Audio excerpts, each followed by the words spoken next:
13, 8:9. Encantado de poder saludarle, expresidente. Usted tuvo una juventud muy virtuosa. Consiguientemente, no le pregunto por su salud porque su semblante lo dice todo. Y gracias, muchas gracias. Le felicito por aquello. Hombres como usted se prestaban los 24 de mayo en el periodo en el que le correspondió ejercitar. Siempre fue en esta fecha. Un informe a la nación. La número 1, la número 2. En su caso creo que llegó la número 3. Por la muerte de nuestro mutuo amigo y querido símbolo, el señor presidente Jaime Roldós Aguilera, con quien usted, yo recuerdo de reportero cameral, constituyente en ese tiempo, los veía juntos en conversatorios dilatados, paseando por el viejo Palacio Legislativo y en otras latitudes. Una buena amistad y la configuración en Radio Quito, donde yo trabajaba, se concretó un binomio que saludó el país y que lo defendimos en Otavalo. Usted recordará cuando querían algunos militares... Está la foto, ¿eh? Sí, dar un golpecito de Estado para interrumpir el proceso de restauración democrática, así lo llamábamos. En fin, han sido años muy, muy interesantes que me ha correspondido como comunicador hacerle un seguimiento especial. ¿Qué significaba para usted un informe a la nación? Un lío, se encerraban 8 días antes, 8 días después, algunos que querían celebrar si les fue bien, y hay otros como usted, virtuosos y cívicamente tranquilos, no muy entusiasmados a sacarle provecho a las cosas que el pueblo ecuatoriano aplaudía y otros que revisaba. En fin, ha cambiado esa historia, doctor Hurtado. Bienvenido, buenos días. Fecha especial este 24 de mayo. Comenzaré por aquello de la fecha especial, ¿no? En efecto, se cumplen 37 años de la muerte de Jaime Roldós. E igualmente 37 años de la fecha en la que yo asumí la presidencia. En ese trágico 24 de mayo, en el que se produjo aquel accidente cerca de Macará, en el que no solo murió Jaime, ¿no?, sino murió su mujer, ¿no?, el ministro de Defensa, su esposa y todos los acompañantes. Bueno, usted dice, ¿qué significa un informe a la nación?, ¿no? Es una rendición de cuentas. La rendición de cuentas que el gerente de una compañía hace a sus socios. El rector de una universidad a su junta consultiva o junta directiva. El presidente de un club deportivo a sus socios, y así sucesivamente. Entonces el presidente de la República tiene que decirle al pueblo ecuatoriano cómo está administrando los problemas del país y cómo piensa resolverlos. ¿Cuánto ha logrado en este año y qué le falta por hacer? ¿Cuáles son las dificultades? ¿Qué cooperación necesita de la oposición, partidos políticos, de las organizaciones sociales, de las cámaras de la producción, para salir de esta crisis, ¿no? Entonces, yo quisiera escuchar un mensaje del presidente de la República en esa dirección, ¿no? Y terminar, creo yo, con un llamado a todos los sectores del país para que cooperen en la solución de la crisis económica en un acto de unidad nacional. Porque el problema de la economía es tan grave, es tan peligroso, es tan profundo, es tan complejo, que yo no creo que el gobierno por sí mismo pueda resolverlo. Necesita la cooperación del Congreso Nacional y dentro de él, de los partidos de oposición. Necesita la cooperación del movimiento indígena y la comprensión de los movimientos sociales. Y necesita de los sacrificios de los empresarios, ¿no? Porque si no se hace eso, va a ser imposible resolver la crisis económica. Por buena voluntad que tenga el ministro de Finanzas, ¿no? Por preparado que esté, ¿no? Por resuelto que esté a tomar las decisiones que necesita la economía nacional. Tan compleja es la situación que el señor nuevo ministro de Economía, un joven con encendido entusiasmo, da la impresión de que tiene y goza de una buena preparación académica. Es pragmático, entiendo que sabe en qué se metió, al igual que una línea de conducción mucho más fácil, que rescata más fácilmente resultados. Un ministro igualmente joven como Campana. Hacen buena dupleta con la señora ministra de Industrias, con gente que rescato como el ministro del Trabajo, que se mueven bien en el escenario que requiere el presidente Moreno, dadas sus condiciones.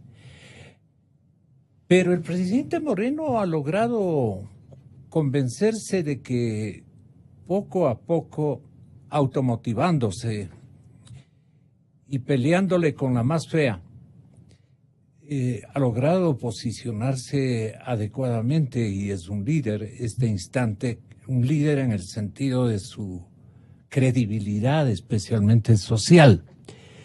Sin embargo, da la impresión de que no se da cuenta de lo que usted destacaba de comienzo, expresidente Hurtado.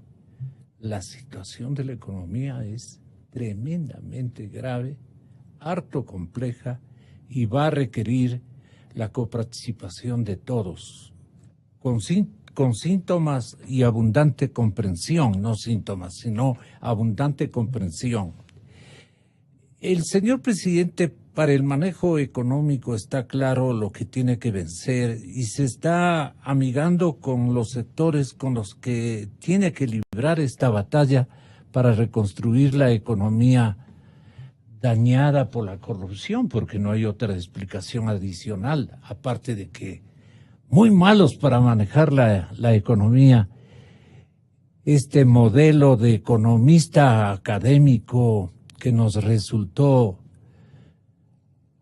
un prepotente y abusivo conductor o buscador de parámetros ideológicos más que de parámetros sanos de la economía ecuatoriana. Entonces le dejaron fregando al Ecuador. ¿Se ha dado cuenta el presidente Moreno qué consejo usted le daría en una fecha cívica donde a todos nos corresponde pensar en la patria? Más vale tarde que nunca, dice un dicho popular, ¿no? Habría sido deseable que hace un año el gobierno, y no solo el presidente de la República, sino sus ministros y sus legisladores, cayeran en la cuenta de que ese modelo económico llamado socialista del siglo XXI, impuesto a la fuerza por Correa, no había producido los resultados que esperaban los miembros de Alianza País. Estos fueron buenos cuando el petróleo tenía alto precio. Pero luego el modelo económico correísta demostró cuántas costuras tenían. Estaba lleno de huecos, de hoyos, de orificios ese traje, ¿no? Y quedó desnudo el gobierno y Correa cuando se produjo la reducción de los precios del petróleo. Pero pienso yo que ni Moreno ni los dirigentes de Alianza País se dieron cuenta de lo que acabo de decir. Y solo con el pasar de estos meses, me parece, al menos el presidente de la República ha llegado a la conclusión de que el modelo económico del socialismo del siglo XXI es un fracaso. Es absolutamente inútil y es el responsable de la crisis económica que tenemos hoy. Para decir en pocas palabras, ese modelo se centró en la decisión de que el Estado tenga en sus manos todo lo que se le ocurría a Correa. Muchas veces, privándole al sector privado o a sectores de la sociedad que estaban administrando más o menos bien esos sectores económicos. Quisiera poner un ejemplo. De su conducción. La compañía de aviación TAME, que estaba en manos de los militares, no era una gran compañía de aviación, pero al menos no dejaba pérdidas. Correa le convirtió en una compañía estatal y quebró TAME, ¿no? Es un barril sin fondo esa compañía, ¿no? Sí. Los militares fueron mucho más cuidadosos que los economistas del siglo XXI. Y los militares no son economistas, no son empresarios, han sido educados para la guerra, pero más sabios y más inteligentes que los economistas del siglo XXI. Más sensatos. Bueno, se han demorado en darse cuenta de todo lo que estoy diciendo. Bien, más vale tarde que nunca, y es bueno aquello que ha comenzado a hacer el presidente de la República, poner, por ejemplo, en el Ministerio de Finanzas, un joven, me parece, bien preparado, con las ideas al día, dispuesto, con la humildad de buscar asesoramiento, opiniones, ¿no? Con el espíritu democrático de escuchar a otros sectores de la sociedad. Bien, ese es un paso importantísimo que ha dado el presidente de la República. Mi duda es si lo que piensa hoy Moreno, piensan los legisladores de Alianza País. Ahí está la cosa.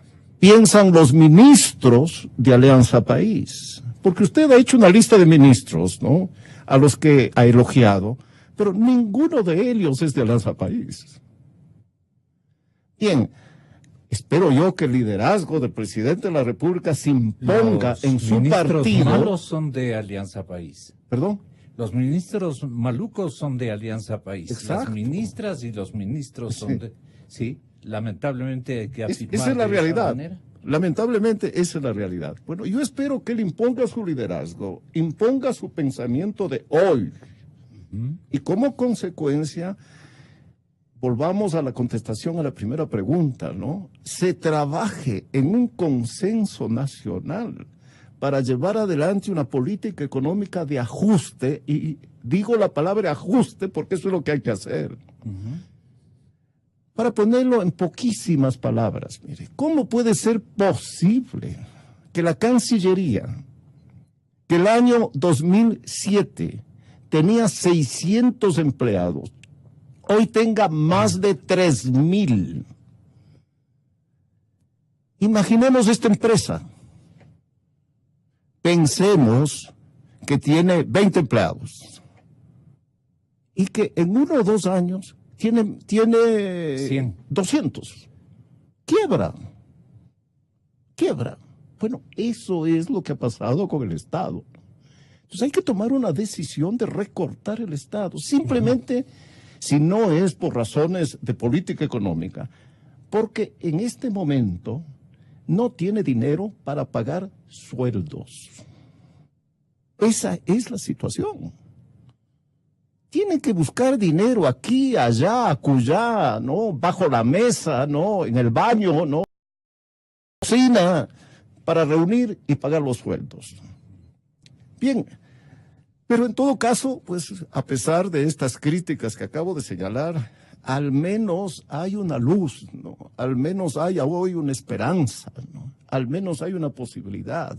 Ya no es esa cueva oscura en la que vivía el Ecuador durante el gobierno de Correa. Es exacto lo que usted manifiesta, expresidente. ¿Y cómo usted entiende o interpreta el llamado, la convocatoria que ya resonará en opinión de Correa como una traición ideológica impresionantemente grande que descubre al hombre más traicionero que ha tenido la patria ecuatoriana y la ideología revolucionaria de connotación ciudadana que él predicó? Cuando dice: definitivamente me he dado cuenta ya en ejercicio del poder de que la cuadratura del círculo hay que mandarle a la porra. ¿Cómo dijo, señor presidente, usted? Yo pienso que la cuadratura del socialismo del siglo pasado definitivamente hay que abandonarla. El socialismo moderno, el socialismo nuevo, es un socialismo inclusivo, incluyente. Todos son parte de este presente, todos han sido parte del pasado y todos van a ser parte del futuro. Determinados elementos del gabinete comentan, se oye en el fondo, comentan asustados la aseveración del presidente Moreno. Pero ese legítimo sinceramiento yo le aplaudo. Le aplaudo no solamente desde el punto de vista ideológico, ¿no? Nuestro país no está para cuadraturas de esa magnitud, de ese carisma, ¿no? De esos equívocos que el señor presidente Correa los elevaba a tinos del destino benevolente que Dios nos ha dado para el Ecuador. En fin, el señor presidente, ¿a dónde quiere llevar al país con esa declaración, doctor Hurtado, que usted identifique? Un presidente de la República tiene que ser leal con sus amigos, con sus compañeros de partido, con sus familiares, con su capilla ideológica. Yo diría que sí. Pero un presidente de la República tiene una lealtad mayor, que es la lealtad con el país, con el pueblo al que gobierna, con sus intereses, con su bienestar, con su progreso. Y me parece a mí que a ese punto ha llegado el presidente Moreno. En otras palabras, es lo que ha dicho en esa grabación que acabamos de escuchar, ¿no? Ahora bien, ¿qué es lo que hizo en China? Ese sabio llamado Deng Xiaoping, que fue el jefe de Estado de China a fines de los años 70 y comienzo de los años 80. Enterró la economía socialista, el comunista, de toda su vida, y siguió siendo comunista. Enterró la economía socialista y construyó una economía capitalista. Capitalista comunitaria. No, capitalista pura y simple, no comunitaria. No, capitalista pura y simple. La economía de la República China es capitalista. Drásticamente capitalista. Totalmente. Buena parte de los millonarios más ricos del mundo son chinos. Ahí está un ejemplo. Ahí está ejemplo. Deng Xiaoping dijo, enriquecerse es divino. Bueno, ¿qué hicieron los gobernantes de Rusia y de los países socialistas de Europa Oriental? Igual. Enterraron el socialismo. Putin es un zar capitalista. Claro. Es una economía, la economía rusa es una economía capitalista. Y la economía de Polonia y de Hungría y de Checoslovaquia. Desde hace rato. Igual. ¿Qué hicieron los revolucionarios de Vietnam? Exactamente lo mismo. Enterraron la economía socialista y construyeron una economía capitalista. Yo estuve en Vietnam hace 2 o 3 años. Y hablando con el guía, ¿no?, que había sido funcionario del Ministerio de Relaciones Exteriores y que había estado en Cuba y conocía en Latinoamérica, ¿no?, establecimos pues un diálogo muy fluido, ¿no? Y yo le preguntaba a él, oiga, los gobernantes de Vietnam hablan mal de los Estados Unidos y del imperialismo, le preguntaba yo. No, me dijo, son nuestros amigos. Los vietnamitas habían librado una guerra contra los Estados Unidos. Y prácticamente le ganaron a la Y le Unión ganaron a los Americana. Estados Unidos. Bueno, son nuestros amigos, me contestó. Bueno, Vietnam se está desarrollando mediante el sistema económico capitalista. Claro, con la dictadura del Partido Comunista, naturalmente. Pero el sistema económico es capitalista. Son Bien, unas mixturas bien. convenientes, Entonces, ¿no? con estos antecedentes, yo nunca entendí, ¿no?, Ya. cómo un tipo, ¿no?, que tenía un título de economista en la Universidad Católica de Guayaquil, que hizo un posgrado en economía en una universidad de Bélgica y otro en una universidad de Estados Unidos, ignoraba lo que yo acabo de decir, ¿no?, y quería en el Ecuador imponer un sistema económico socialista cuando había sido ya abandonado en China, había sido abandonado en los países socialistas, había sido abandonado en Vietnam y en otras partes del mundo en los que gobernó una economía socialista.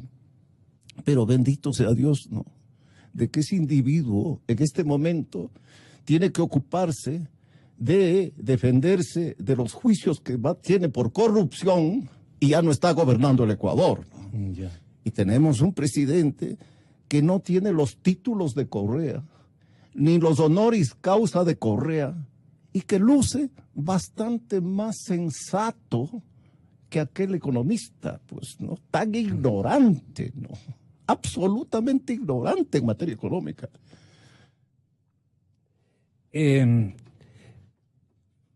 Correa no quiere reconocer su pecado de desconocimiento de la economía pragmática. Llamo yo una economía pragmática la que beneficia a los sectores sociales, pues no, yo por lo menos eso es lo que he apoyado como comunicador toda mi vida.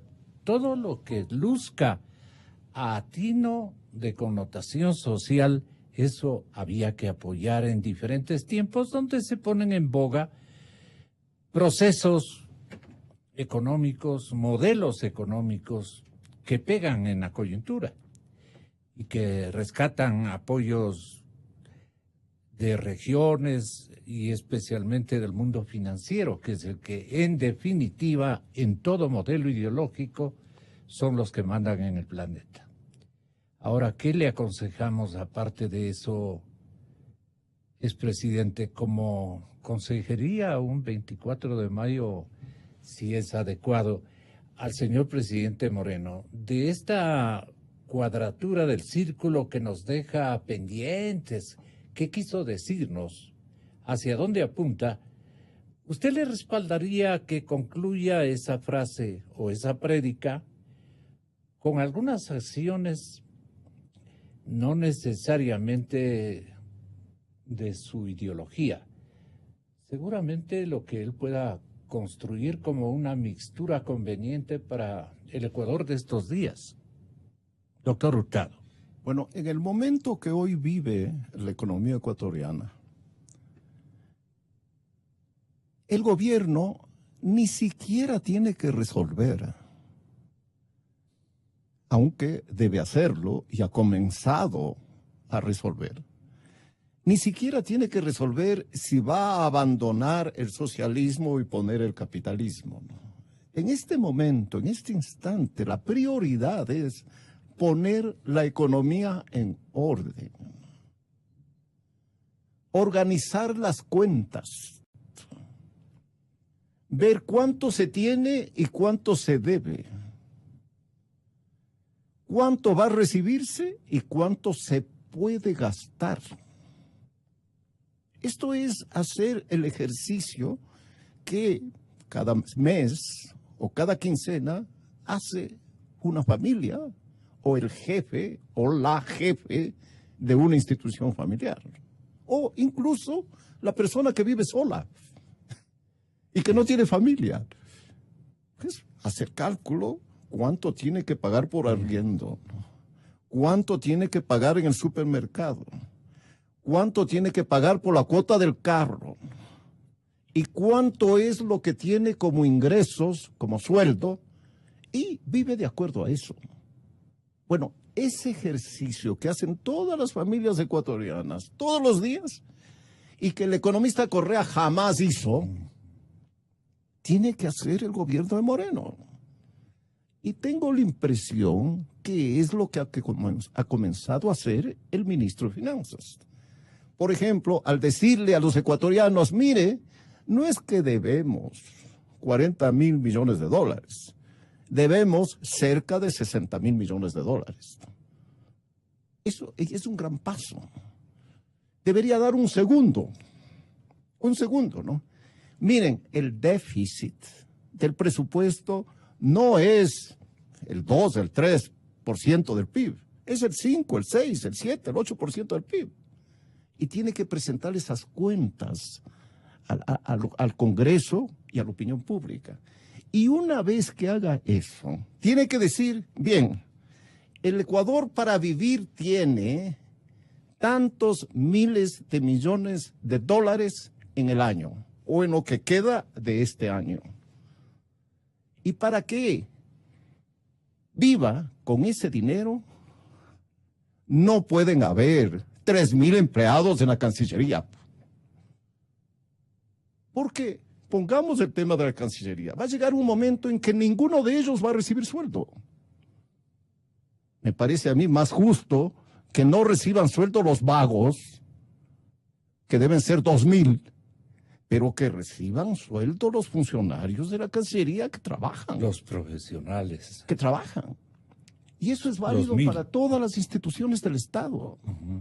Que eso es doloroso, sí, pero ¿le parece a usted justo que le paguemos un sueldo a alguien con nuestro dinero, con nuestros impuestos, si es un vago, si no hace absolutamente nada que no sea sentarse en el sillón de su escritorio y cada mes cobrar un sueldo? Bueno, y eso debe hacer con instituciones públicas que son absolutamente inútiles, que son absolutamente innecesarias, en las cuales pues hay que contratar choferes, hay que comprar vehículos, hay que pagar gasolina, hay que pagar repuestos, hay que pagar viáticos, hay que pagar horas extras. Por ejemplo, debería prohibirse el pago de horas extras debería prohibirse. Los empleados públicos tienen que sacrificarse trabajando horas extras para sacar al país de la crisis. Si los privados hacemos. Debería prohibir que siga esa práctica corrupta de los miembros de Alianza País, de dar la vuelta al mundo con dinero pagado por el Estado. Muchos en primera clase. Había un defensor del pueblo, por ejemplo. Recorrió el mundo. Un defensor del pueblo recorriendo el mundo. Que el canciller recorre el mundo no puede entender. Recorriendo el mundo con dineros públicos. Entonces, hay muchas cosas que pueden recortarse en viáticos, en gasolina, en vehículos. En horas extras, ¿no? Y pues, y en vagos, ¿no? Y en vagos. ¿Usted coincide con algunas de estas frases del presidente Moreno? dichas durante este primer año de gobierno, o en el que ha sido presidente de la República, se ha referido a coyunturas políticas y sociales que nos han llamado la atención a todos los ecuatorianos. Dele, compañero. El excesivo apego al poder hace mucho daño, vuelve a la gente siniestra, vuelve a la gente inclinada hacia la maldad. El Consejo de Participación Ciudadana, no sé si por falta de empoderamiento, no sé si por exceso de autoritarismo por parte del Ejecutivo, no estaba cumpliendo a cabalidad con su función, y es una cosa que la reconoce el público. Los miembros del Consejo Transitorio han demostrado una total consecuencia con el mandato popular. Es de felicitar la convicción y decisión con las que actúan. Por ello, cualquier intento de limitar su actuación, de condicionarla o de restringir sus facultades y capacidades, no solamente es antipopular y por lo tanto ilegítimo, sino que puede incluso ser interpretado como sospechoso de complicidad en el país que clama que esto desaparezca. Bien por el Consejo de Participación Ciudadana. No he estado nunca de acuerdo con las reelecciones indefinidas, todo lo contrario, creo que hay que generar nuevos liderazgos. Creo que es una falta de respeto el querer postularse permanentemente, creo que es una falta de respeto a una militancia que siempre tiene derecho a que se produzca la promoción de nuevos líderes. Jamás permitiré, soldados de la patria, que a pretexto de supuestas gestas populares se trate de herir su dignidad, su orgullo o de humillarlo. Yo pienso que la cuadratura del socialismo del siglo pasado definitivamente hay que abandonarla. El socialismo moderno, el socialismo nuevo, es un socialismo inclusivo, incluyente. Todos son parte de este presente, todos han sido parte del pasado y todos van a ser parte del futuro. Estas frases sí nos otorgan ganas de apoyar este régimen, definitivamente.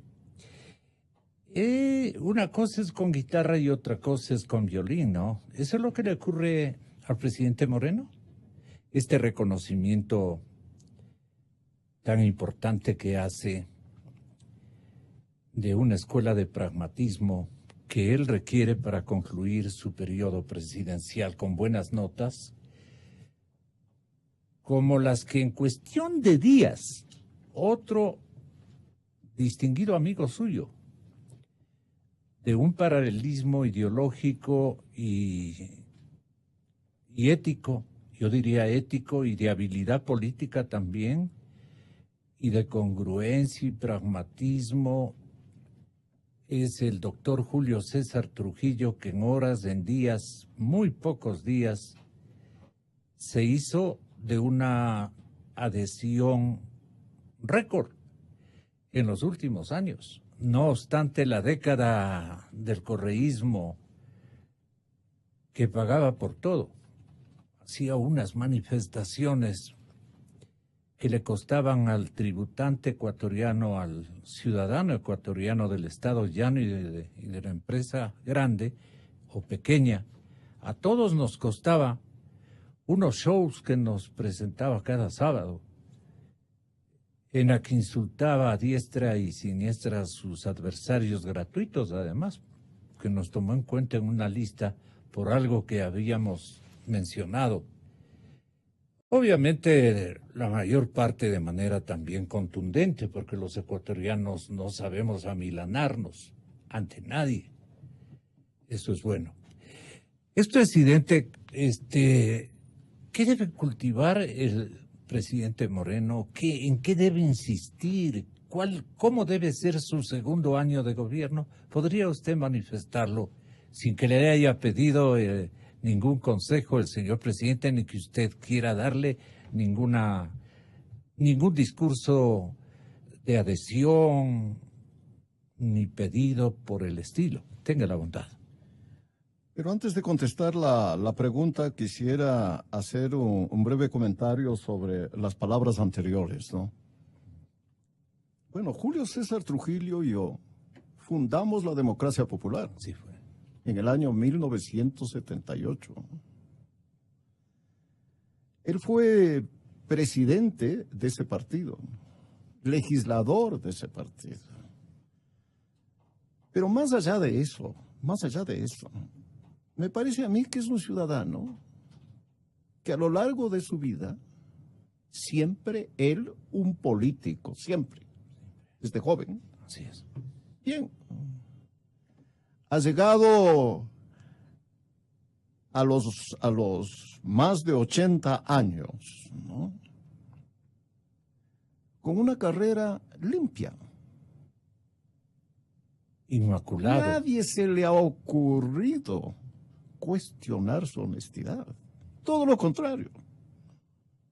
Precisamente por ser un ciudadano y un político honesto, es que está en la función que hoy ocupa.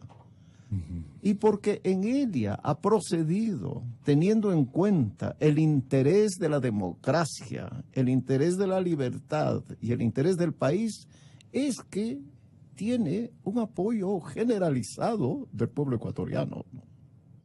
Bueno, miren, quiteños y ecuatorianos que me escuchan. Hay en el Ecuador políticos honestos. Hay en el Ecuador políticos patriotas. Hay en Ecuador políticos al servicio del interés público, del interés general. De manera que aquello que decía Correa, ¿no?, de que la partidocracia esto y esto otro, no era cierto, ¿no?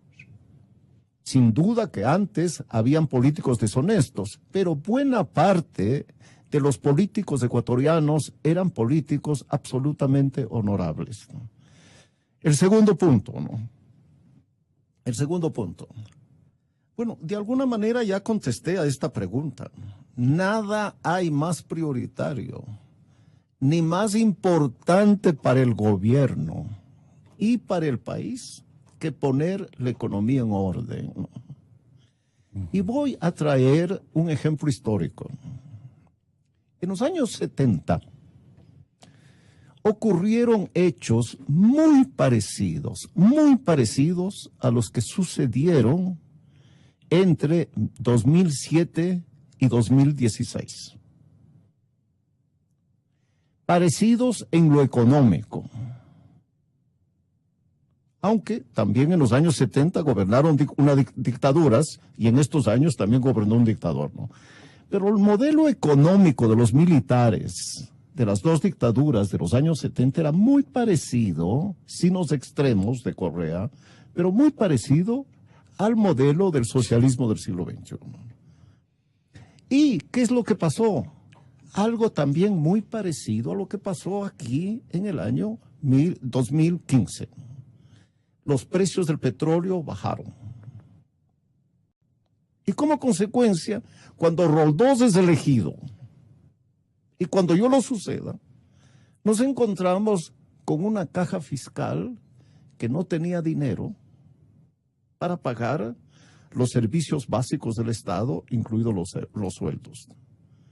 Y con que no le prestaban dinero al Ecuador. No podía tener créditos. Entonces, ¿qué es lo que hice yo como presidente? Un ajuste económico.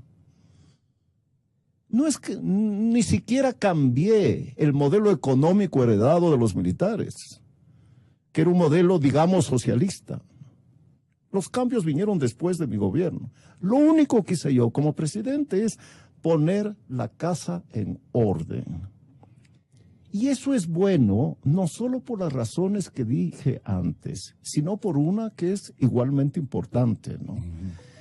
Una economía sana, Sí. con los equilibrios en todas las cuentas, ¿no?, le permite a la economía crecer. Cuando yo terminé mi gobierno, luego de haber tenido un estancamiento económico y un crecimiento negativo, esto es que se deterioró la economía, Así es. terminó mi gobierno con un crecimiento positivo del 4%. Caray. Bien, eso puede suceder ahora. Si tiene el presidente y el gobierno el coraje de poner en orden la economía, cuando termine el mandato, pues va a recibir un reconocimiento general. ¿Por qué requiere de coraje? Bueno, porque no es fácil, porque no es popular, porque puede ser incluso impopular.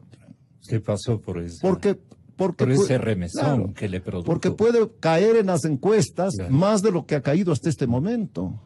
Pero es que un presidente no puede gobernar en función de las encuestas y en función de la popularidad. Un presidente gobierna en función del interés del país.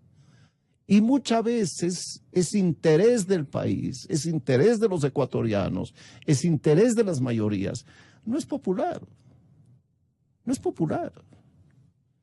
Pero yo estoy seguro que si va por ese camino, y aparentemente el ministro de Finanzas ha comenzado a caminar en esa dirección, si va por ese camino, él va a terminar bien su gobierno.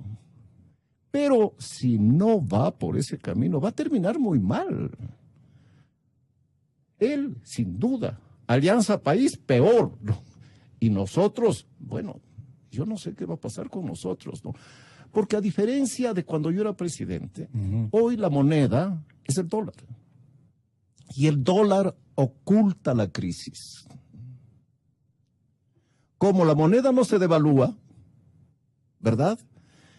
Los ecuatorianos creen que no pasa nada. ¿Cuál era el signo de alarma hace 40 años? Hace 20. Que se disparaba el precio del dólar. Bueno, si hoy tuviéramos moneda nacional, habría cola en las casas de cambio comprando dólares y un pánico general en el país. Como es y así, un ocultamiento de parte de los sectores bancarios y financieros. y claro, y luego viene el caos general, ¿no? Ahí se guardan los dólares. ¿Sí?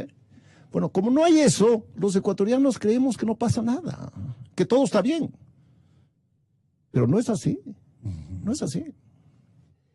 Usted requirió de Nieque o los libros que había anticipado, las ponencias políticas que usted había predicado antes, unos años antes, no iban a constituir lo que para otros sí ha constituido una incongruencia entre lo que han escrito, lo que han predicado, lo que han discursiado, perdóneme la forma como presento esto, y lo que ya en ejercicio del poder han hecho. Lo que usted dijo, pues otra cosa es con guitarra. Y otra cosa es con violín. Exacto. Mire, voy a contar una anécdota Dele. para graficar lo que usted pregunta y lo que yo estoy queriendo decir, ¿no? Cuando yo tomo la decisión en el año 1982 de hacer un severo ajuste económico, llamo a Julio César Trujillo, miren la coincidencia, presidente de mi partido, para informarle, además diputado. ¿Y qué le dice? Y jefe Julio del César? broker. Y le cuento lo que voy a hacer. ¿Qué me dice Julio César? Estás loco, me dice. ¿Qué vas a hacer el día de mañana cuando el pueblo reaccione en contra de ti? ¿Vas a renunciar? ¿Vas a irte del país? ¿Vas a dar bala a los manifestantes? Palabras de él.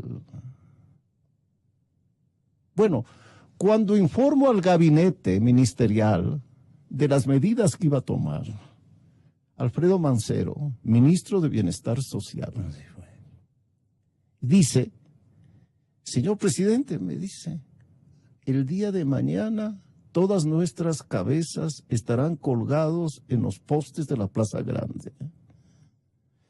Les van a llamar la atención a quienes me escuchan y van a decir, no puede ser cierto. Es la más absoluta verdad. Alfredo Mancero, pues murió. Julio César está vivo.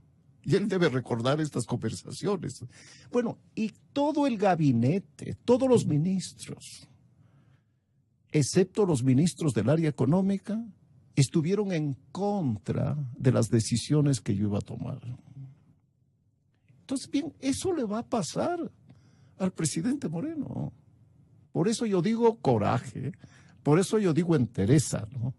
¿Eso qué le van a decir los diputados de Alianza País? No, esto no se puede hacer. ¿Y qué le van a decir a alguno de sus ministros? Igual, excepto el de Finanzas, ¿no? Y algún otro. Le va a decir, no, esto va en contra de la ideología o del pueblo o de cualquier cosa.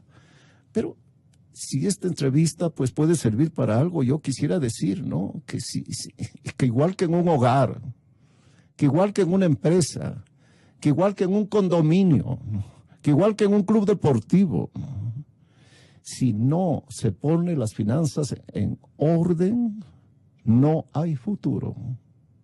Y las consecuencias y los costos van a ser mucho mayores. ¿Y usted nos podría recordar cuáles fueron las firmas más duras que le tocó inscribir? Bueno, varias, ¿no? ¿En algunos decretos de ajuste? Bueno, varias, ¿no? Uno, devaluaciones sucesivas de la moneda.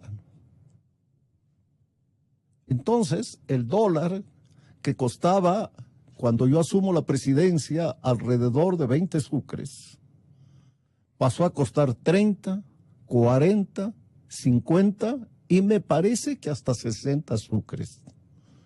Ya, eso fue una. Otra segunda, el aumento de los precios de los combustibles. Una segunda. Una tercera, recorte del gasto público. Para darle un ejemplo, ¿no? Yo dispuse que todos nos paguemos con nuestro dinero la gasolina de los vehículos oficiales. Hubo una reducción de sueldos a los grandes sueldos. Eso ya lo hizo Moreno hace varios meses, ¿eh? Incluso Correa hizo eso hace alrededor de 2 años, ¿no? Pues se prohibió, yo prohibí a los ministros que viajen en primera clase. Tenían que viajar en clase turista. Claro, ellos decían, oye, pero llegamos a un país, nos reciben el protocolo y bajar de turista. Dije, sí, lo siento, ¿no? Pero todos tenemos en este momento que ser austeros, ¿no? Y el presidente tiene que dar, ¿no?, una imagen de austeridad. Él tiene que ser el primero, ¿no?, eliminando gastos, eliminando privilegios en la presidencia, porque la influencia de un presidente en sus ministros es muy grande. Presidente pícaro, ministros pícaros. Sí, ¿no? Ejemplo, el gobierno de Correa. Presidente honrado, ministros honrados. Ejemplo, ya que estamos recordando a Jaime Roldós, el gobierno de Roldós, ¿no? Bien, el ejemplo de él es fundamental. También el suyo.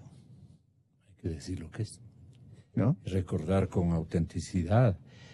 Usted debió haber tenido muchos errores, lo criticamos por eso. Errores entre comillas. Pero sus virtudes se vieron reflejadas, no obstante la edad de mandatario, que eso también influye en las costumbres. Claro, yo tenía 41 años. Claro, claro. Yo quería, antes de pasar a unas 3 preguntas que le formula la ciudadanía, Encantado, mencionarle lo siguiente. La revista Vistazo, último número, distingue, enfatiza, proyecta esta confianza récord histórica que se ha ganado, y lo dije hace algunos momentos, el respetable imbabureño, mi paisano, como suelo decir, mi noble paisano, el doctor Trujillo, y dice Vistazo, al César lo que es del César.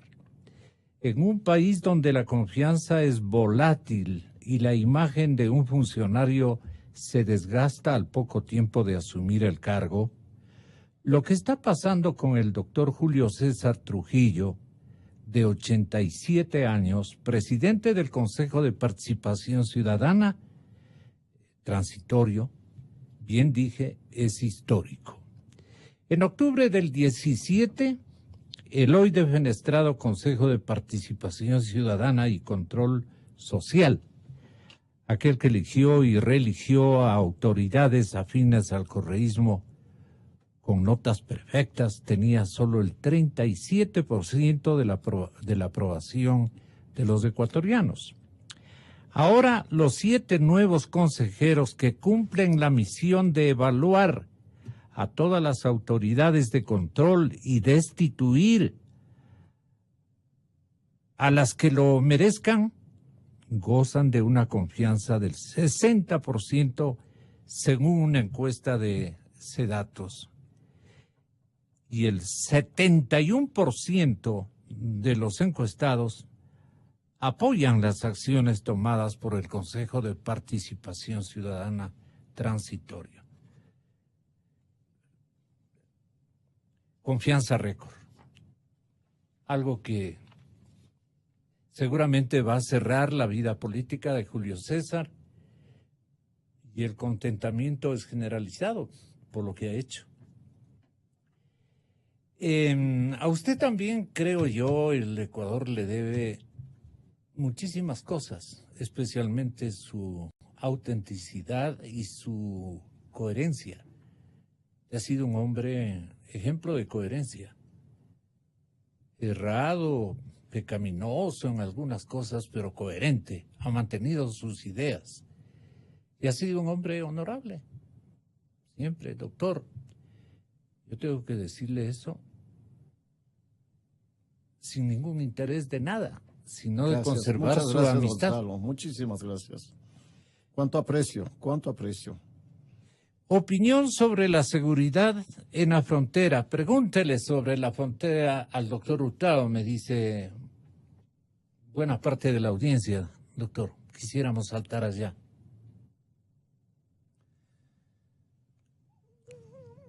Bueno, hace un mes, 2 meses, 3 meses, el tema frontera estaba en la primera página de los periódicos, en la primera noticia de la televisión y la radio. Hoy no está. Sigue, por cierto, apareciendo noticias, pero no está. ¿Y desde cuándo es que se ha producido este fenómeno? Desde el momento en que fue nombrado ministro de Defensa, ¿no?, el general Osvaldo Jarrín. ¿Qué quiero decir con esto? Que ese nombramiento, ¿no?, envió, ¿no?, una señal de seguridad y de confianza, ¿no? Ahí, en el Ministerio de Defensa, ya no está un político, ¿no?, sectario, fanático, ¿no?, cumpliendo órdenes a veces malvadas del presidente de la República para destruir las Fuerzas Armadas. Un patiño. Para enfrentar a soldados y oficiales. Lucha de clases en las Fuerzas Armadas. No, ahí está un profesional, ¿no? Yo creo que él no pertenece a ninguna organización política. Es un militar. Es un ex militar en servicio activo. El país reaccionó inmediatamente haciéndole un voto de confianza, ¿no?, porque creemos que él, pues, va a hacer lo que debe hacerse en la frontera, ¿no?, y que no se hacía antes. Tan no se hacía, acordémonos, que el gobierno de Correa toleró, aupó, socapó y ocultó la existencia de un campamento guerrillero de las FARC en territorio ecuatoriano, y que ministros de Correa se entrevistaban con el jefe guerrillero, ¿no? Bueno, eso no va a pasar ahora, pues Juan Jarrín no lo va a permitir. Bueno, confiemos en que su gestión, ¿no?, corresponda pues a sus antecedentes, a sus méritos, y yo creo que eso va a pasar, ¿no? Es un héroe de porque guerra. ese es un tema de largo plazo, ¿no? Ese es un tema de largo plazo, pero al menos ya tenemos la buena noticia de que hay un ministro que va a poner orden en la frontera. Lo mismo que tenemos que hacer en economía, y perdónenme que sea tan necio, ¿no? Hay que poner orden en la economía, ya. ¿Cómo se resuelven los problemas? Ya vamos a ir poco a poco resolviéndolos. Pero lo primero es esto, ¿no?, que haya un presidente y que haya un ministro que esté resuelto a poner las cosas en orden, que es lo mínimo que puede exigir en una sociedad a cualquier manifestación o comportamiento de las personas o de las instituciones. ¿Qué le recuerda de sus vivencias con la prensa ecuatoriana esta nueva ley de comunicación que acaba de replantear a la abusiva, politiquera y abusiva ley de comunicación que predominaba en los años correístas y que nos tenía complicados la vida, pero que no nos dejamos amilanar, doctor Hurtado? De eso sí soy bastante orgulloso, porque le di pelea a un dictador. Le dimos pelea aquí, Así es. mientras él era el hombre más poderoso del país. Sí. No ahora, que está perseguido por la justicia, como debía estar desde hace mucho tiempo. Bueno, una ¿Usted cree que característica... Correa, perdone por el puente que hago, ya debería estar igual que su binomio en la cárcel? ¿Tiene méritos para ir a la cárcel el presidente Correa? ¿Qué le falta descubrir a la institucionalidad de control, que sabe lo que tiene de Correa, pero no lo quiere decir? Le tienen miedo de que el retorno de él les pueda producir serios conflictos. Y además ahí va introducida otra interrogante. ¿Usted cree que vuelva Correa si es que no judicializan sus malas y arteras episodios que ha inscrito en su ejercicio de gobierno? Quisiera comenzar con una sencilla reflexión. ¿Es posible que en un gobierno roben los ministros, roben los gerentes, roben los superintendentes, roben los subsecretarios, roben los asesores y no robe el presidente de la República? Y oculten en el exterior los dineros mal habidos con aviones oficiales y envíen esos cargamentos de dólares a esas arcas financieras de malos antecedentes. Entonces, por las razones que acabo de señalar y por las que usted dice, yo creo que el fiscal y los jueces deben investigar a Correa. ¿Será posible que el tío del vicepresidente Glass o del ex vicepresidente Glass tenga los dineros de él y no tenga dineros de Correa? Del pana, del brother, del compadre, del hermano, del amigo Glass. Me estoy refiriendo a Glass y Correa, porque eso eran.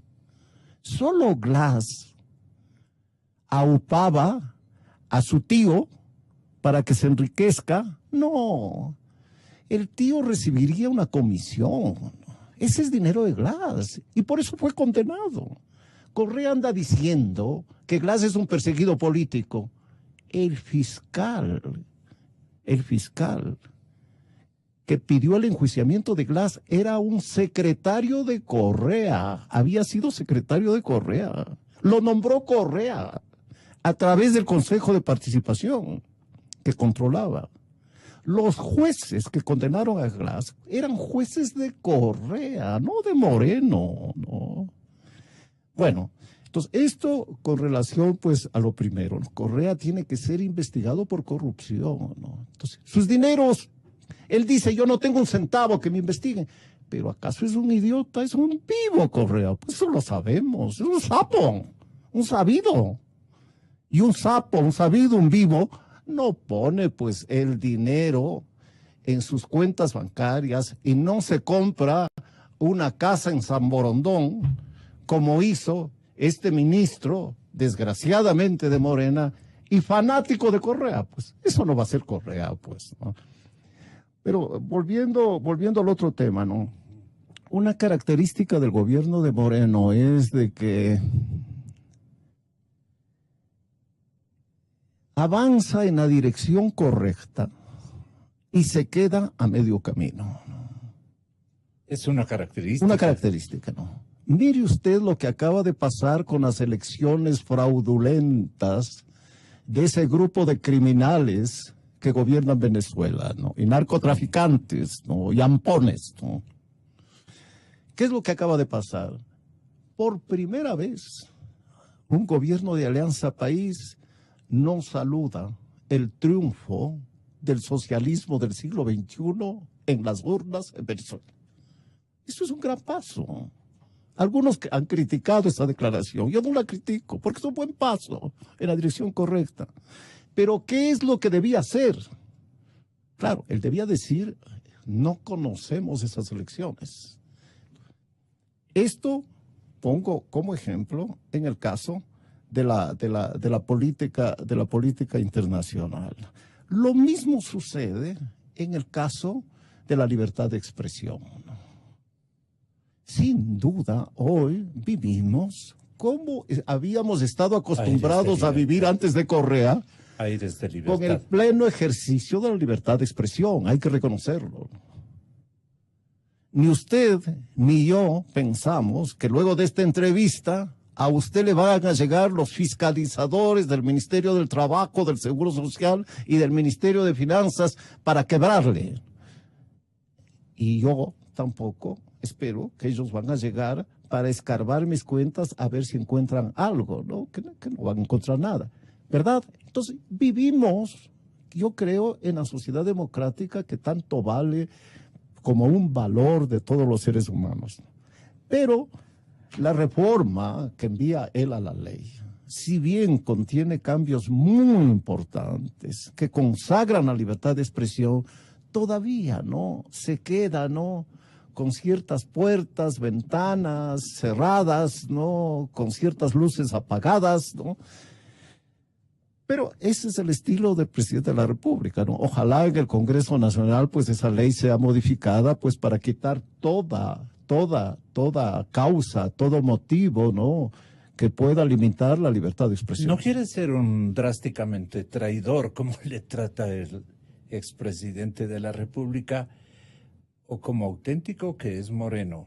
Simple y llanamente dice, algo tiene que quedar en beneficio de los derechos humanos de los demás. Un poco se están escudando, digamos, en los derechos humanos. Eso es bueno y es malo también. Es bueno en el sentido de que es mejor de lo que teníamos antes. En el sentido que se reconocen nuestros derechos fundamentales a la libertad de expresión, es bueno, ¿no? Pero quisiéramos que no quede ninguna institución, ningún artículo, ningún procedimiento que pueda en el futuro ponerlos en riesgo, ¿no? Pero esa es la característica del gobierno. Y eso no creo que sea bueno para el gobierno, pienso yo, ¿no? Pensemos que a Trujillo se le hubiera dicho, usted puede hacer estas cosas, pero no puede hacer estas otras. Bueno, primero que él no hubiera aceptado esa función, ¿no?, si le condicionaban. Pero imaginemos, ¿no? Bueno, no tendría el Consejo de Participación Ciudadana el prestigio que en este momento lo tiene, ¿no? Lo tiene porque ha cumplido sus deberes, sus obligaciones y sus responsabilidades, ¿no? Y a propósito de eso, ¿recuerda que Correa abominó de los viejos? No podían ser profesores de la universidad. Votó a todos los profesores de las universidades que tenían 70 años. Bueno, ahí tenemos en el Consejo de Participación Ciudadana a un ciudadano con muchos años encima, ¿no?, que se desempeña, ¿no?, con la sensatez, con el espíritu democrático, con el sentido de la legalidad social, que muchos jóvenes de Revolución Ciudadana nunca lo tuvieron. ¿Usted cree que dos zimbabureños, por coincidencia grata para el periodista, van a ponerle en la cárcel a Rafael Correa? Me refiero al presidente del Consejo Transitorio, Julio César Trujillo, y yo con valentía lo exijo y lo reto a que el desafío es zimbabureño y el señor fiscal, el fiscal encargado. ¿Él es guagureño también? Sí. Ah. Y también la directora de la UAFE, Diana Salazar, que va a sacar ya un voluminoso inventario de las bromas que han hecho los Alvarado en cuestión de horas. Bueno, me alegro que sus paisanos estén sirviendo al Ecuador de esa manera tan formidable, ¿no? Me alegro. Les felicito y les felicito a ellos. Yo pienso que sí, ¿no? Porque usted nota, ¿no? Cuando algo o cuando alguien camina recto y cuando lo hace encorvado, ¿no? Se nota, se nota. Y en el caso de Salazar, ¿no? De Trujillo y no recuerdo del apellido el fiscal. El señor fiscal. No, Reina es el Bueno, apellido. ya, como es tan nuevo, Perdón, no señor recordamos su fiscal, nombre. sí, no Yo hemos- pienso que han enviado señales correctas, ¿no? Han enviado señales correctas. Y en cuanto a los Alvarado, recuerde usted que se publicaron fotocopias de la contabilidad de una empresa de publicidad en la que constaba las comisiones que pagaban a un señor B, A y otra letra, ¿no? ¿Quién era ese señor? Vinicio Alvarado, pues. ¿No? Supongo yo que ese y otros documentos están llevando a la conclusión que usted acaba de señalar. Es Paul Pérez Reina. Pérez. Sí, Pérez. Paul Pérez Reina. A ver, señor fiscal. Bueno, hemos hablado ya de todo, ¿no? Gracias, expresidente. Hasta una próxima oportunidad. Se nos Vaya, terminó gracias. el Creo tiempo. que ha sido una charla, pues, espero que amena, pero espero sobre todo que haya sido útil para los ecuatorianos, ¿no? Y que todos nos armemos de un espíritu de cooperación, de colaboración, ¿no? Y que estemos dispuestos a poner el hombro para salir de esta crisis, ¿no? Salir de esta crisis, ¿no? En los países que progresan en el mundo no se discute, sea usted de derecha o de izquierda o de centro, no se discute que hay que tener orden en las finanzas públicas. Eso no es un asunto ideológico. Continuaremos buscando la verdad. Gonzalo Rosero. Credibilidad incuestionable.